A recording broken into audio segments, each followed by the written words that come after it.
Hi friends, welcome back for DElEd classes. तो इससे पहले वाली वीडियो में हमने हमारा जो F1 पहला पेपर है समाज शिक्षा और पाठ्यचर्या की समझ में, जिसका यूनिट 1 है बच्चे बचपन और समाज में, उसका जो पहला पॉइंट था बच्चे और बचपन वो हो गया था। आज उसका सेकंड पॉइंट होगा सामाजिकरण की समझ। सामाजिकरण की समझ से पहले हम समाज पर चलते हैं। जो समाज किसे कहते हैं?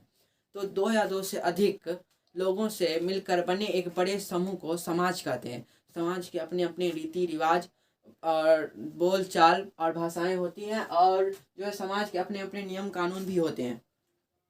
आप देखते होंगे अपनी जो आपका मतलब आपके यहाँ जो अगर आस पड़ोस के जो होंगे वो अलग, मतलब उनका अलग रीति रिवाज होगा। और कहीं जो आप जाइएगा उस 1-2 किलोमीटर आगे या उससे आगे आप दूसरे जगह जाइएगा तो उसका जो होता है वो अलग रीति रिवाज रहन सहन होता है। और भाषा भी जो है ना सो चेंज होता रहता है। आप देखिएगा आपके यहाँ का कुछ दूसरा भाषा रहेगा और किसी का और कहीं भी जाइएगा तो दूसरा भाषा रहेगा। जो हमारे यहाँ के जैसे हमारा मैथिली है, और जो कई दिशा पर जाएगा भोजपुरी शुरू होता है, उसके बाद मगही शुरू होता है, उसके बाद हिंदी शुरू होता है। और उससे और देश से अगर बाहर जाइएगा तो देखिए अंग्रेजी भी शुरू होता है। तो भाषाएं भी जो समाज के साथ चेंज होती है। समाजीकरण, हम आते हैं समाज के बाद। समाजीकरण किसे कहते हैं? बच्चे जिस समय जन्म लेते हैं उस समय उसमें कोई सामाजिक गुण नहीं होता है। वह धीरे धीरे करके अपने सामाजिक परंपराओं जैसे रीति रिवाज, रहन सहन, चलना बोलना, भाषा और समाज की संस्कृतियों को सीखता है। इसी प्रक्रिया को समाजीकरण कहते हैं। तो समाजीकरण को हम एक बार फिर से समझ लेते हैं। समाजीकरण किसे कहते हैं? बच्चे जिस समय जन्म लेते हैं उस समय उनमें कोई सामाजिक गुण नहीं होता है, और जो है वो धीरे धीरे करके अपने सामाजिक परंपराओं जैसे रीति रिवाज, रहन सहन और चलना बोलना और भाषा और समाज की जो संस्कृतियाँ होती है ना उसे वो धीरे धीरे करके सीखते हैं। इसी प्रक्रिया को हम जो है समाजीकरण कहते हैं। उसका अगर बच्चों का समाजीकरण सही होगा तो बच्चे अच्छी चीज़ें सीखेंगे और अच्छे कार्य करेंगे, जिससे उसका भविष्य अच्छा होगा। अगर बच्चों का अगर समाज के अगर आप ही सोचिए, अगर आपके बच्चों का अगर आसपास में अगर कोई कुछ अगर गलत बोलता है या गलत जैसे काम करता रहता है तो आपके बच्चे पर क्या इफेक्ट पड़ेगा, वो क्या सीखेगा? इसलिए समाज में अगर अच्छे तरह से कोई रहता अगर कोई किसी का अगर समाज अच्छा है और वो बच्चा अगर देख देख के मतलब सीख रहा है समाज के प्रति, जो ये वो अगर कोई अच्छा काम कर रहा है तो ये कर रहे हैं तो हमें भी करना चाहिए, तो उससे बच्चा का क्या होता है ना, सो वो नीक भावना आता है बच्चे में।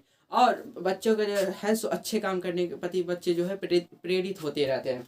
तो इससे जो उनका है जो भविष्य भी अच्छा रहता है और वो अपने आगे चल के अपने देश का नाम भी रोशन कर सकते हैं। उसके बाद हमारा आता है जो है सामाजिकरण की विशेषताएं। सामाजिकरण के द्वारा व्यक्ति का समाज के अनुरूप व्यवहार करना सीख जाता है। ठीक है, सामाजिकरण के द्वारा जो व्यक्ति है जो है सामाजिकरण के द्वारा व्यक्ति समाज के अनुरूप व्यवहार करना सीख जाता है।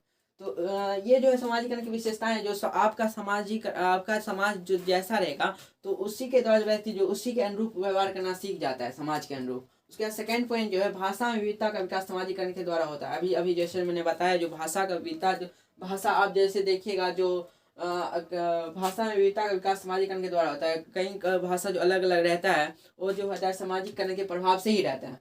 थर्ड पॉइंट जो है सामाजिकरण की सीखने की प्रक्रिया होती है। सामाजिकरण सीखने की प्रक्रिया होती है। ये भी है सामाजिकरण में हम क्या सब करते हैं, सीखते तो हैं रीति रिवाज, रहन सहन, चलना बोलना, भाषा और समाज की संस्कृतियों को। ये क्या है, सामाजिकरण सीखने की प्रक्रिया ही होती है। उसके बाद जो है सामाजिकरण निरंतर चलने वाली प्रक्रिया है। और सामाजिकरण जो है ना एक निरंतर चलने वाली प्रक्रिया है, यानी ये जन्म से लेकर मृत्यु तक चलती है। और इसमें जो है सो मतलब ये हमेशा चलती ही रहती है, कभी खत्म नहीं होती है। और उसके बाद हम पढ़ेंगे सामाजिकरण की कारक, सामाजिकरण को जो प्रभावित करने वाले कारक होते हैं और बच्चों में कैसे सामाजिकरण होते हैं उसके बारे में हम पढ़ेंगे। तो उसके लिए हमें ये जो है बोर्ड को पहले पूरा इसको मिटाना पड़ेगा, उसके बाद हम आगे आगे पढ़ाएंगे। तो चलिए वीडियो को पॉज करते हैं और इसको मिटाते हैं। तो हमने यहाँ पे लिख लिया है बच्चों में सामाजिकरण और उसको प्रभावित करने वाले कारक। तो पहला जो यहाँ पे है हमारा परिवार। बच्चों का पहली पाठशाला जो होता है वो परिवार ही होता है। बच्चों में सामाजिकरण की शुरुआत परिवार से ही होता है। अब बच्चों की परिवार ही बच्चों की पहली पाठशाला होता है, जिसमें बच्चे का सामाजिक और मानसिक जैसे प्रेम, घृणा और सहानुभूति आदि को सीखते हैं। उसके बाद जो है हमारा आस पड़ोस है। परिवार के बाद जो है सो बच्चा आस पड़ोस में आता है। तो आस पड़ोस ही परिवार के बाद जो बच्चों का सामाजिकरण होता है वो आस पड़ोस में ही होता है, और इसका प्रभाव भी बच्चों पर पड़ता है। तो इसलिए जो हमें है परिवार और आस पड़ोस में जो है अच्छी अच्छी बातें और अच्छे अच्छे कार्य करने चाहिए, जिससे बच्चे पर जो है अच्छा प्रभाव पड़े और वो एक अच्छा नागरिक बन सके और आगे जाके अपने देश का नाम भी रोशन कर सके। तीसरा जो है हमारा अध्यापक। माता पिता के बाद अध्यापक ही बच्चों के सामाजिक और मानसिक विकास का दिशा निर्धारित करते हैं। माता पिता के बाद जो है सो बच्चों का जो मानसिक और सामाजिक विकास जो अध्यापक ही करते हैं और बच्चों के अच्छे भविष्य बनाने में उनकी मदद भी करते हैं। अध्यापक जो हैं सो उनकी सामाजिक और मानसिक विकास में मदद करते हैं और बच्चों का जो है अच्छे भविष्य बनाने में भी उनका मदद करते हैं। उसके बाद जो हमारा चौथा पॉइंट है विद्यालय। विद्यालय बच्चों के सामाजिककरण के विकास में विद्यालय का भी एक महत्वपूर्ण जो भूमिका निभाती है, जहाँ पर बच्चे जो है नई नई चीज़ों को सीखते और समझते हैं। जहाँ पर बच्चे जो है सो एक दूसरे के धर्म अलग अलग धर्म को देख के सीखते हैं और एक दूसरे से देख कर और अपने मतलब जो है वो सीख के और अपना अनुकरण करते हैं। उसके बाद जो हमारा है 5 लिंग। लिंग भी बच्चों का सामाजिककरण प्रभावित करने वाला एक प्रमुख कारक है। जैसे कि आप अपने घरों में देखते ही होंगे जो एक ही परिवार में जन्म लेने बालक बालिकाओं का पालन पोषण में कितना अंतर होता है। जो लिंग भी जो है ना उसे एक प्रकार का जो हमारे सामाजिककरण को जो है प्रभावित करने वाला कारक में ही आ जाता है। जो आप अपने आस पड़ोस या अपने घर में भी देखते होंगे जो एक लड़का और लड़कियों के साथ कितना भेदभाव किया जाता है। जो है से हमारे सामाजिककरण को प्रभावित करने का एक कारक भी है। तो यहाँ पर जो है हमारा सामाजिककरण की समझ, बच्चों में सामाजिककरण और उसको प्रभावित करने वाला कारक वो खत्म होता है। अब जो हमारा कल का टॉपिक है बाल अधिकारों के संदर्भ में वो हम पढ़ेंगे और हम देखेंगे कि हमारे भारतीय संविधान में बालकों के प्रति कितने क्या सब दिए हुआ क्या सब है। तो यहाँ ही के साथ हमारी वीडियो खत्म होता है। और अगर आपको ये वीडियो अच्छा लगा हो तो लाइक कर दीजिएगा। अगर आप डीएलएड कर रहे हैं तो हमारे चैनल को सब्सक्राइब कर लीजिएगा।